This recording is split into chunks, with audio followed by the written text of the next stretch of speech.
વડોદરાના ડભોઈ બાદ કરજણના મિયાગામ અને ભરથાણા ગામોમાં પરસોત્તમ રૂપાલાના વિરોધના બેનરો લાગ્યા। વડોદરાના ડભોઈ બાદ કરજણના મિયાગામ અને ભરથાણા ગામોમાં હજારોની સંખ્યામાં આખા ગામના લોકો પરસોત્તમ રૂપાલાના વિરોધના બેનર લઈ રેલી સ્વરૂપે નીકળ્યા હતા।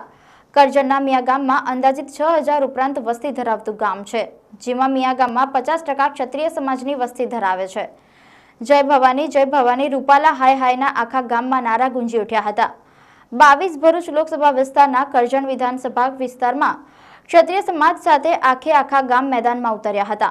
ક્ષત્રિય સમાજ સામે પરસોત્તમ રૂપાલાએ કરેલ ટિપ્પણીને લઈ ભરૂચ લોકસભા મત વિસ્તારના કરજણના મિયાગામ ભરથાણાના ક્ષત્રિયો સાથે આખા ગામ મળી ગામમાં પ્રવેશવાની એન્ટ્રીમાં જ બેનર લગાવ્યું હતું।